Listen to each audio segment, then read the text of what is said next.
Salam Salam Pancasila. Pancasila.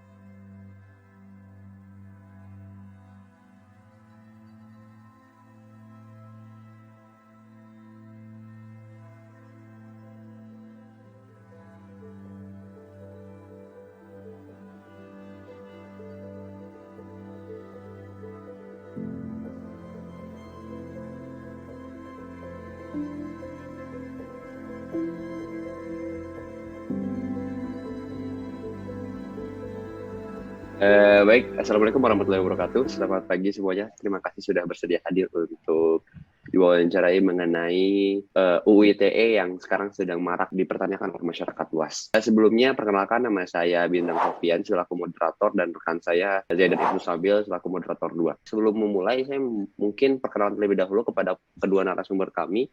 Silakan mungkin bisa dimulai oleh Abiu. Oke, nama saya Abiuda Aflai Darsiawan. Saya di sini sebagai narasumber. Ya, perkenalkan nama saya Muhammad Fikri Hidayat, saya sebagai narasumber. Pertanyaan pertama bisa langsung dijelaskan oleh saudara Ibnu Sabil. Untuk pertanyaan pertamanya,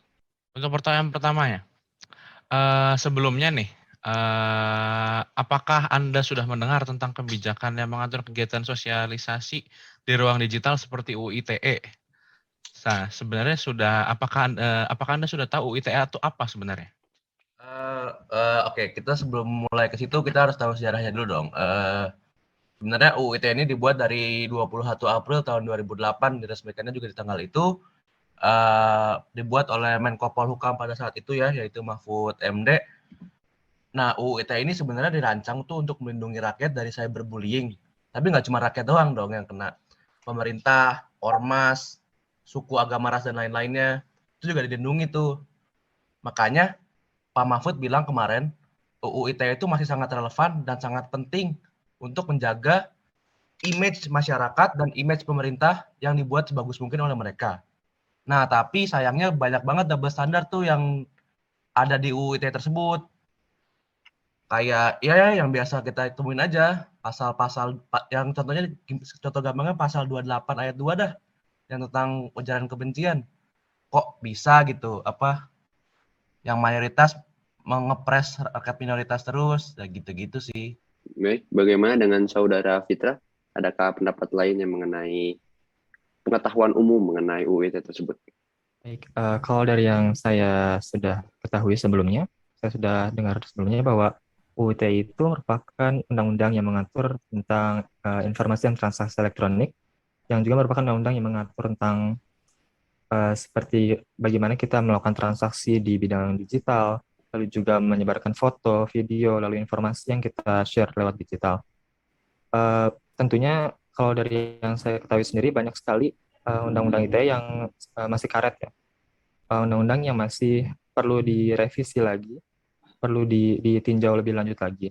Contohnya seperti Undang-Undang pasal 27 ayat 3, di situ diterangkan bahwa bagaimana kita jadi tidak sebagai aktivis atau sebagai orang yang kritis terhadap pemerintah, kita dibatasi dengan undang-undang tersebut. Dimana kalau kita memang punya opini yang cukup berani, kita tidak bisa menyampaikannya dengan bebas di internet seperti itu. Baik, seperti yang memang tadi sudah dibahas lebih dahulu oleh saudara Fitra mengenai pasal karet. Sebenarnya memang sering terjadi bahwa di Indonesia ini banyak sekali kejadian di mana yang sebenarnya melibatkan orang yang memang tidak seharusnya dilibatkan karena terlibat oleh ya dipaksa atau diikat oleh UU ITE tersebut. Sebenarnya saya mau minta pendapat lebih dahulu kepada kedua belah narasumber bahwa saya mengutip langsung dari kompas.com bahwa di sini sudah dijelaskan yang dirilis pada tanggal 16 Februari 2021 yang berarti tahun lalu bahwa terdapat 6 korban yang dijerat oleh pasal UU ITE atau pasal karet UU ITE tersebut. Sebenarnya kalau misalnya dilihat secara korban yang melalui tanda petik tersebut, itu seharusnya memang seperti itukah atau mungkin ditindak seperti apa dulu untuk mengetahui bahwa 6 orang tersebut korban atau pelaku? Bagaimana pendapat para narasumber? Saya lanjutin moderator bintang ya. Tadi Ya. yang 6 orang itu kan sebenarnya kita kan belum tahu nih dia tuh korban atau pelakunya. Di antara 6 orang itu antara ada yang korban atau ada yang pelaku. Nah, seharusnya kita nggak boleh sama-sama ratakan dong. Kita harus ngecek dulu bagaimana sih awalnya kok bisa begini, kok bisa kena hukum ini, bisa kena pasal ini. Nah iya, jadi kita harus setidaknya figure out dulu lah apa jadi titik masalahnya, baru kita cari gimana sih cara nyelesainnya, gitu sih menurut saya. Oke. Saudara Fitra, ada yang ingin tambahkan? Ya, kurang lebih sama dengan Saudara Abiu ya. Kita harus tahu dulu, kita harus trace dulu apa sih permasalahan yang sesungguhnya gitu. Karena kalau kita ketahui di bidang digital ini sangat sulit untuk mengetahui akar dari permasalahannya. Semuanya bisa jadi sangat tidak jelas karena bukti-bukti yang didapatkan juga mungkin bisa jadi tidak relevan atau bahkan tidak akurat gitu. Jadi saya setuju dengan Saudara Abiu tadi bahwa kita memang harus ketahui terlebih dahulu nih apa nih akar permasalahan dari si hukum ini gitu. Nggak bisa kita langsung kasih jeratan gitu aja. Karena kalau kayak gitu kan nanti kesannya kayak orang yang tidak punya kuasa, orang yang tidak punya power, tidak punya influence di masyarakat menjadi dirugikan gitu. Terima kasih. Nah, di angket yang sudah kami kirim itu ada contoh kasus kedua yang sebenarnya tadi sudah disinggung oleh Saudara Fitra ya di pertanyaan pertama. Serukan demo turunkan Jokowi, mahasiswa ini ditangkap dan dijerat UU ITE.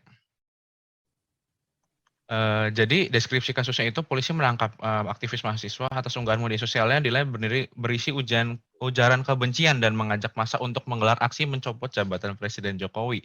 Namun sebenarnya di postingan aslinya masa mahasiswa ini hanya mengkritik Presiden Jokowi lewat sebuah postingan media sosial ya. Cuman sepertinya ada orang yang mungkin buzzer atau orang yang tersinggung lah itu, kayak pendukung kubu tersebut ya, yang tidak suka dengan postingan mahasiswa ini. Jadi hal ini kan merupakan contoh pasal karet yang ada di UU ITE. Bagaimana ada yang bisa tolong berikan pendapat tentang kasus ini? Saudara Fitra, boleh? Ini menunjukkan gimana karetnya pasal UU ITE ini ya. Kita tahu bahwa yang diserang tuh yang dimaksud adalah Presiden Jokowi kan. Tapi justru yang tersinggung bukan Presiden Jokowi dan yang melaporkan bukan Presiden Jokowi gitu. Bukankah ini jadi suatu hal yang gimana ya? Jadi nggak bisa kita anggap bahwa ini permasalahan yang serius karena mungkin saja Presiden Jokowi justru tidak tersinggung gitu kan. Nah jadi ya balik lagi bahwa ini menunjukkan bagaimana pasal karetnya UU ITE ini gitu. Baik, Saudara Abiu. Kan Jokowi itu juga pernah ngelakuin press conference tentang yang melakukan pembulian secara dia online maupun apa, dia juga tidak peduli kan. Dia pernah mengatakan itu pada press conference sebelumnya. Nah, benar banget tuh kata Saudara Fitra. Jadi tuh yang orang di sini aja nggak kesinggung, kenapa yang lainnya malah kesinggung, kan aneh. Itu nggak bagus tuh sebenarnya tuh. Harus di fix sih menurut saya. Oke. Jadi pertanyaannya, berdasarkan banyak kasus yang sudah terjadi di masyarakat ini, apakah UU ITE masih relevan untuk saat ini? Oh ya menurut saya sangat tidak dong. Banyak banget kan kayak masalah-masalah sepele terus jadi gede gara-gara UU ITE ini. Ya kayak tadi saya bilang UU ayat 28 pasal 28 ayat 2 yang berbunyi orang dengan sengaja dan tanpa hak menyebarkan informasi yang ditujukan untuk menimbulkan rasa kebencian atau permusuhan individu maupun kelompok masyarakat tertentu berdasarkan suku, agama, ras. Nah, oleh karena itu, jadi orang-orang yang tersinggung ini biasanya adalah mayoritas. Minoritas mah santai-santai aja. Oke deh, secara lebar-lebar aja deh, jujur-jujuran aja. Saya sebagai minoritas dan mayoritas kadang-kadang merasa, oh beda banget ya perlakuannya. Kalau minoritas perlakuannya diginiin banget, kok kalau mayoritas begini. apalagi tentang agama deh. Simpel aja, buat gereja kok nggak boleh, tapi kenapa buat masjid boleh terus? Agama lain mau beragama, agama Islam mau beragama. Lihat aja perbedaannya.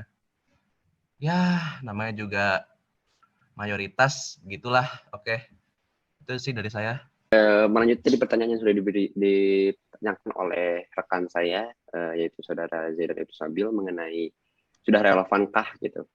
Sebagaimana tadi sudah disinggung pula oleh saudara mengenai pasal 28 ayat 2 yang memang tidak jelas tujuannya, maksudnya tidak jelas targetnya siapa dan untuk bagaimana prosesnya. Lalu mungkin ada sedikit pendapat atau saran atau bagaimana mengenai seharusnya bagaimana sih UU ITE ini, atau kenapa tidak relevan dengan masa sekarang, atau mungkin apa yang harus diperbaiki supaya lebih baik lagi, atau mungkin seperti apa yang seharusnya dibuat supaya tidak menjadi pasal karet lagi.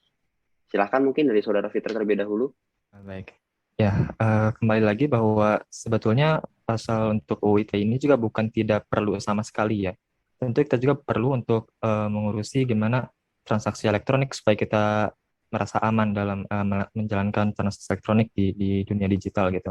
Karena kita tahu sendiri bahwa banyak sekali kejahatan cyber ya, kejahatan di dunia maya yang perlu kita waspadai juga gitu.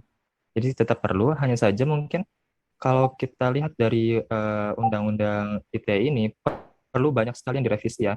Mulai dari targetnya siapa sih ini dikhususkan untuk orang yang mana, orang yang seperti apa gitu. Jadi kita tidak salah arah dalam menggunakan undang-undang ITE ini gitu.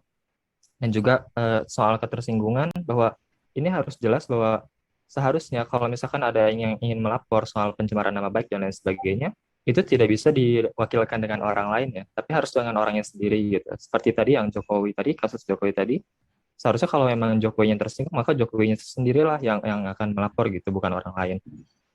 Itu sih. Jadi perlu banyak yang direvisi, terlebih khusus di bidang tadi ya, arahnya di mana, arahnya kemana, target yang ditujukan ini pasalnya untuk siapa, dan juga mungkin menghapuskan bagaimana supaya kita tuh bisa masyarakat yang tidak punya power, yang tidak punya influence yang besar gitu, bisa juga merasakan keindahan gitu dari undang-undang ini, bukannya justru didiskriminasi seperti itu. Baik, mungkin saudara Abiy ingin menambahkan atau memiliki pendapat yang berbeda. Opini atau pendapat saya sih simpel aja sih. Gimana sih caranya untuk kita tidak memiliki double standard? Jadi kita nggak perlu ada clash terusan lah. Kayak contohnya Natal, pas Natal. Kok Natal aja dimusuhin terus, kenapa itu? Tapi giliran Lebaran nggak ada yang musuhin. Ya mungkin gitu sih. Terus juga yang waktu ada kasus pencemaran nama baik yang agama, kok agama Islam boleh ya melecehkan agama-agama lain terus, tapi kok agama lain nggak boleh melecehkan agama Islam. Nah gitu sih, menurut saya yang paling agak dibilang aneh ya, aneh banget, dibilang itu tapi ya wajar aja. Ya itu sih tambahan dari saya. Kalau sarannya mungkin sebaiknya diperbaiki dulu deh, hatinya diperbaiki dulu deh, biar tidak gampang tersinggung, gitu sih menurut saya.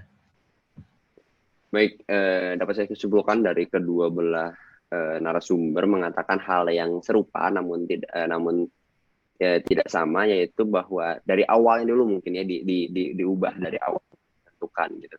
Dan yang paling penting adalah kesetaraan. Di sini Indonesia ini tidak hanya memiliki satu agama dan tidak hanya memiliki satu suku atau satu ras. Jadi beragam, jadi memang semuanya disamaratakan terlebih dahulu, sebagaimana tadi sudah disebutkan oleh saudara Biu mengenai boleh sih orang Islam menghina atau misalnya membuat candaan terhadap agama lain, namun sebaliknya bahwa agama lain tidak boleh membuat candaan kepada agama Islam. Berarti tidak memiliki kesetaraan di situ, bahwa agama Islam mungkin lebih diunggulkan atau mungkin lebih lebih memiliki posisi yang lebih tinggi dibandingkan agama yang lainnya. Padahal di sini semua sama rata gitu. Padahal UU di sini diberlakukan untuk seluruh warga Indonesia. Baik, terima kasih untuk pendapat serta saran yang diberikan. Selanjutnya mungkin Saudara Yanto Saudara Ibnu Sabil ada yang ingin ditambahkan? Iya, jadi saya akan menambahkan sedikit. Sesuai mata kuliah yang sedang kita ambil ini, pendidikan Pancasila. Pancasila sila ketiga ini kan persatuan Indonesia. Sedangkan seperti yang tadi sudah diberitahu oleh Saudara Bintang, masih banyak sekali istilahnya ketidaksetaraan antara suku, ras, dan agama di Indonesia ini. Jadi sebenarnya persatuan Indonesia ini masih belum diterapkan secara full di Indonesia ini ya Bintang. Baik, cuman itu saja dari saya. Terima kasih. Baik, mungkin ini sebagai pertanyaan penutup di wawancara kita kali ini. Sebagaimana yang sudah saya sebelumnya tanyakan, apakah bahwa UU ITE tersebut akan bisa melindungi atau misalnya bisa menjadi pasal atau UU yang seharusnya tidak menjadi pasal karet, dan apabila memang iya, kedepannya itu harus seperti apa? Yang tadi Saudara Bintang tanyakan tuh sebenarnya bisa banget UU ITE itu untuk melindungi kita. Apalagi cyberbullying yang lagi marak. Cyberbullying, penyerangan seksual secara online. Mungkin banyak orang yang tahu sekarang mungkin laki-laki di luar sana melakukan kegiatan brengsek kepada wanita, seperti mengirimkan apa-apa yang tidak jelas. Nah, itu sebenarnya bisa kalau UU ITE melindungi, asal tidak dijadikan pasal karet. Asal direvisi sebaik mungkin untuk bisa melindungi rakyat dengan seharusnya. Itu sih dari saya. Baik, ada yang ingin tambahkan kepada Saudara Fitra mungkin? Ya mungkin kurang lebih sama ya. Gimana Undang-Undang ITE ini sebetulnya bisa saja diterapkan seperti bagaimana kita supaya merasa aman untuk melakukan transaksi digital, lalu juga bagaimana kita berselancar di internet dengan nyaman. Tentunya Undang-Undang ITE ini juga bisa sangat membantu kita ya. Namun balik lagi bahwa banyak sekali pasal karet yang harus direvisi dari Undang-Undang ITE ini. Seperti itu sih. Baik, terima kasih. Baik, bisa kita simpulkan bahwa pembicaraan kita pada hari ini UU ITE masih perlu memiliki banyak revisi, di mana masih sering terjadi pasal-pasal karet di antaranya, dan banyak sekali menjadi pedang bermata dua, di mana saling menyerang satu sama lain dan tidak memiliki kejelasan yang pasti untuk siapa dan bagaimana UU ITE tersebut. Dapat kita simpulkan bahwa UU ITE tersebut masih belum relevan dan masih perlu revisi yang mungkin menjadi PR bagi masyarakat juga untuk memberikan suaranya kepada wakil-wakil rakyat. Mungkin sekian, terima kasih atas kehadirannya pada kesempatan kali ini. Mohon maaf apabila salah kata. Selamat pagi, wassalamualaikum warahmatullahi wabarakatuh.